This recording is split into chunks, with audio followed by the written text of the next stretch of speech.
Ya, seperti kita tahu bahwa gencatan senjata ini diperpanjang 2 hari sampai dengan Rabu waktu setempat. Lantas bagaimana nasib warga Gaza Palestina seusai berakhirnya gencatan senjata? Kita akan menghadirkan informasi dan juga perbincangannya. Dua narasumber yang kita hadirkan pagi hari ini. Sudah ada Bapak Hendrajit, pengamat geopolitik ya Pak ya. Assalamualaikum, selamat pagi. Waalaikumsalam. Kemudian juga kita akan bergabung bersama Mas Fikri Rofiul Haq, WNI di Gaza dan juga relawan Mercy Indonesia. Assalamualaikum, selamat pagi Mas Fikri, waktu Jakarta.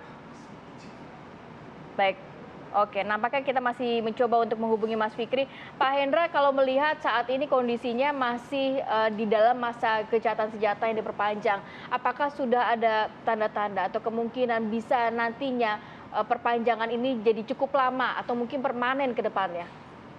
Iya, ini nggak bisa dilepaskan dari serangan waktu 7 Oktober ya. Ya. Yang sebetulnya ini kan nggak bisa dibilang harus lihat dalam satu tarikan napas. Warga Gaza ini kan pertama merupakan pengusiran tahun 48 yang itu partisi pembelahan Palestina, Yahudi dan Arab. Lalu 67 yang waktu itu perang Arab Israel yang lebih skopnya luas, dan blokade 2006 gitu. Nah, ini yang sebetulnya memicu serangan Hamas yang kalau kita analogikan ke Indonesia itu persis sebetulnya serangan umum 1 Maret 49 waktu Pak Harto masih letkol dulu. Dan itu sebetulnya secara militer memang terbatas, tapi itu memberi image ke dunia internasional bahwa masih utuh, masih eksis, dan itu sebenarnya sudah dasar yang lebih kuat untuk dikembangkan ke arah selain ini tragedi kemanusiaan, bahkan Pak Ibu Menlu menyebutnya bencana kemanusiaan. Tapi seharusnya merasa gencatan senjata entah diperpanjang atau ini harusnya diimbangi dengan politik diplomasi yang sebenarnya bisa menjadi momentum. Saat ini pertama ada perkembangan global yang menarik nih, di mana melalui mediasi Cina, Iran dan Arab Saudi yang selama ini nggak kebayang sebagai rekonsiliasi bisa terjadi. Dan ini kan momentum. Sementara yang terlibat dalam ini bukan hanya Hamas, tapi Hizbullah dan tentu saja Iran yang memang kalau tidak di bantuan dua ini mungkin sudah terusir ke Mesir semua warga Gaza yang memang itu tujuan Arab Yahudi tahun 50-an.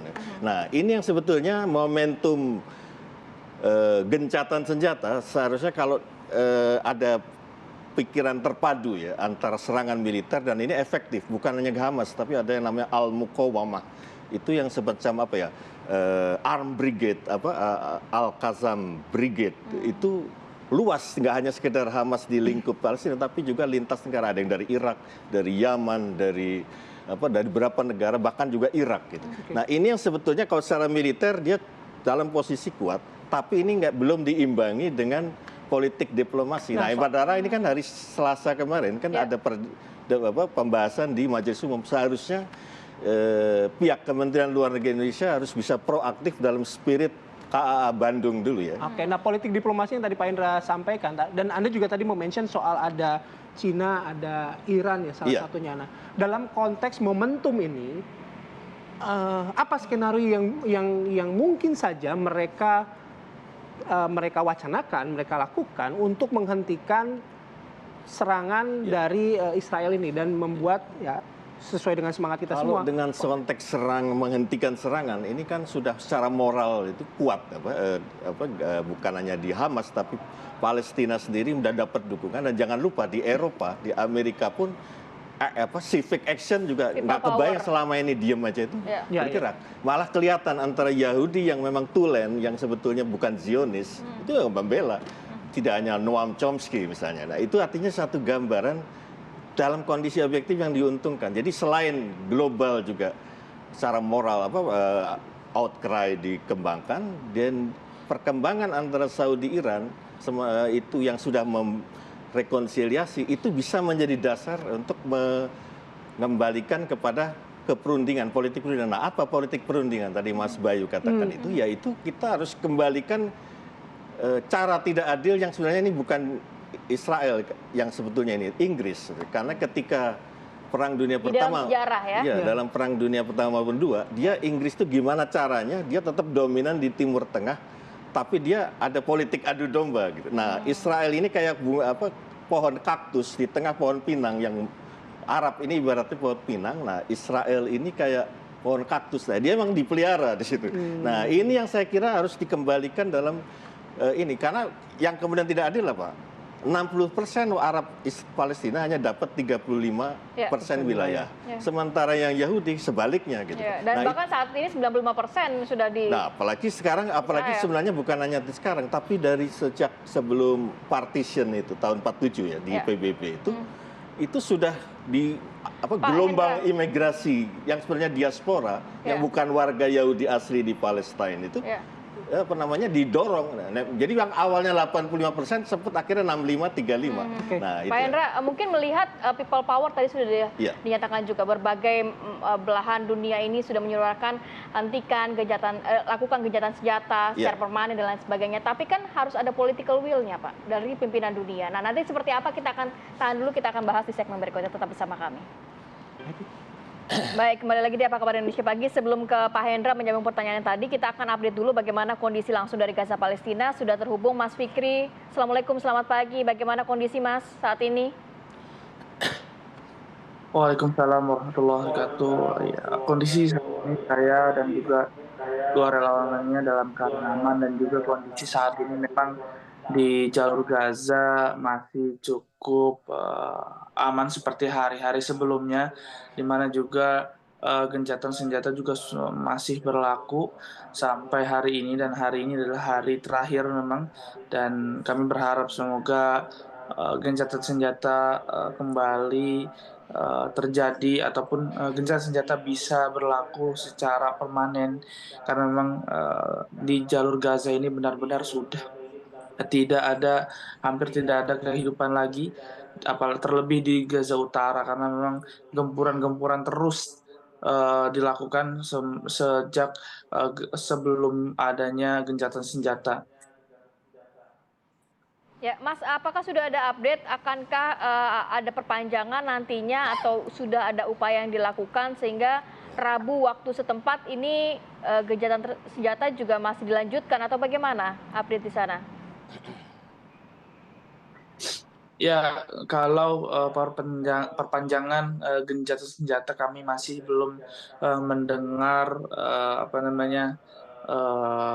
berita terupdate-nya. Namun sejak berjalannya gencatan senjata 4 hari dan pada hari Senin kemarin, memang kami mendengar bahwa dengan berita-berita yang beredar di masyarakat bahwa ada 4-6 hari lagi gencatan senjata akan berlaku. Namun saat itu hanya 2 hari saja gencatan senjata, dan kami berharap semoga gencatan senjata masih terus berlaku untuk hari-hari kemudian. Mas Fikri, dalam konteks saat ini begitu ya, ini hari terakhir gencatan senjata yang disampaikan pada warga, mungkin ada otoritas-otoritas tertentu atau ada pemimpin-pemimpin tertentu yang menyampaikan pengumuman-pengumuman apa saja yang disampaikan, mungkin apa yang bisa dilakukan, apa yang tidak bisa dilakukan, dan lain sebagainya. Iya, memang kami juga terus menggali informasi setiap harinya, bahkan juga kita selalu mengupdate informasi setiap jamnya. Namun memang sampai saat ini juga saya belum bisa mendapatkan informasi terbaru, di mana juga kemarin juga ketika hari terakhir, ketika gencatan senjata 4 hari saat itu, ketika hari terakhir kami mendapatkan informasi itu malam hari, yang memang pada jam 12 malam itu seharusnya sudah berakhir, namun alhamdulillah ternyata masih ada 2 hari pengunduran, dan kemungkinan juga gencatan senjata informasi akan terus menyebar luas saat nanti malam hari waktu setempat. Dan juga memang warga sangat-sangat berharap sekali bahwa gencatan senjata ini terjadinya bersifatnya permanen, sehingga para warga bisa kembali melakukan aktivitasnya dan juga bisa kembali pulang untuk ke kampung halamannya, untuk sekedar menengok keluarganya memang mungkin masih terjebak di sana, maupun juga mereka melihat kondisi rumah mereka. Nah, dan perlu diketahui sudah 230.000 rumah warga rusak dan tidak bisa layak huni. Artinya hampir 60% rumah warga sudah mengalami kerusakan yang begitu dahsyat. Atau Oke. Ya, satu lagi Mas Fikri, bagaimana dengan pasokan makanan, obat-obatan, air bersih, kemudian listrik dan lain sebagainya, Mas Fikri? Ya, sebenarnya kami tinggal di jalur Gaza bagian utara yang memang kami tinggal di Wisma Dr. Jose Rizal yang masih satu lingkungan dengan Rumah Sakit Indonesia, namun yang sangat-sangat disedihkan. Kami juga meminta maaf karena kami juga memang sudah berjuang sekuat mampu kami, sekuat sebisa kami sampai nafas titik terakhir, bahwa kami memang sudah mengungsi ke jalur Gaza Selatan karena seperti yang saya beritakan sebelum-sebelumnya, sudah ada 3 kali evakuasi pada Senin, Selasa, dan Rabu yang lalu, dan kami mengikuti evakuasi pada hari terakhir karena mengutamakan tentunya korban luka-luka yang dirawat di Rumah Sakit Indonesia di jalur Gaza Utara, dan juga para pengungsi yang ada di jalur Gaza Utara di Rumah Sakit Indonesia.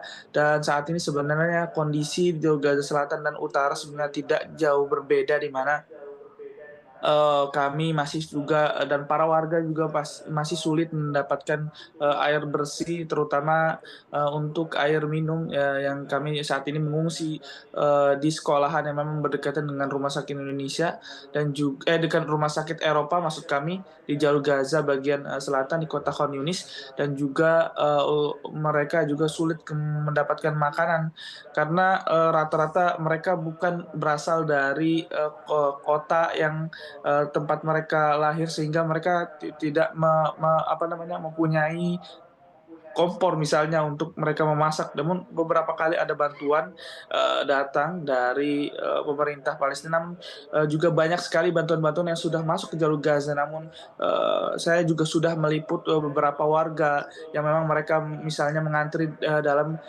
antrian gas yang memang sudah 2 hari mereka belum mendapatkan bantuan, dan saya pastikan Baik. memang bantuan-bantuan ini masih kurang begitu untuk mendapatkan untuk warga. Baik, Mas Fikri, terima kasih banyak Mas. Sehat selalu, jaga keselamatan, apalagi saat ini di musim dingin ya, kabarnya di sana juga ya. Salam juga untuk warga Gaza, tetap bertahan, dan juga warga negara Indonesia yang ada di sana. Assalamualaikum Mas. Waalaikumsalam. Oke. Baik, Pak Hendra, menyambung pertanyaan yang tadi. Sebenarnya ini kan kita berpacu dengan waktu, dalam arti tadi dikabari biasanya di tengah malam sebelum berakhirnya gencatan senjata. Nah, apakah sudah ada cukup terlihat jelas political will dari pimpinan dunia untuk segera mengimplementasikan gencatan senjata bersifat permanen begitu Pak ke depannya? Kalau political will dengan acuan pada Majelis Umum PBB dan bahkan juga di Dewan Keamanan, sebenarnya sudah arus besarnya kan memang menghendaki adanya satu negosiasi. Tapi yang utama justru di internal Palestina sendiri, yang selain ini Hamas, kalau dulu itu di zaman Yasser Arafat ya, PLO, memang ada kombinasi yang kuat antara militer seperti George Abbas, seperti Abu Nidal segala itu, tapi Arafat tekanannya kan di diplomasi. Nah ini persis kayak waktu Indonesia merdeka antara Jenderal Sudirman dan berapa yang mengatakan nggak ada perundingan kecuali atas dasar 100% merdeka baru ini. Jadi resisten kan, perlawan bersenjata. Tapi ada Sahrir, ada Agus Salim yang menekankan diplomasi. Memang secara strategis seakan-akan split, tapi sebetulnya buat Soekarno-Hatta itu tesis antitesis yang itu akhirnya terbukti dengan KMB dengan walaupun ada banyak yang nggak ideal, tapi akhirnya itu dasar Indonesia merdeka tahun 49. Nah di sini saya lihat di aspek politik diplomasi ini harus cepat, selain memang kekuatan militer lagi di atas angin dan kekuatan global melalui moral force juga menguat. Tapi ini kalau di perundingan kan harus siapkan formula. Nah, kalau untuk mediasi sebenarnya banyak di negara, termasuk Indonesia, saya harapkan sebenarnya tidak hanya sekedar appeal tentang bencana kemanusiaannya yang udah jelas itu kan, karena memang genosida, tekanan terprovok oleh serangan 7 Oktober. Tapi yang harus lebih dikembangkan adalah apa formula ini. Nah, ini memang para elit di Palestina, otoritas politik dan kebijakan luar negeri harus melihat ini momentum untuk mengembalikan situasi 47-48 yang akhirnya Israel berdiri secara tidak adil gitu kan. Nah, ini yang saya kira harus jadi dasar formula awal untuk penyusunan draft gitu. Oke, baik, terima kasih Pak Hendrajit atas waktunya sudah bergabung bersama kami di Apa Kabar Indonesia Pagi kali ini.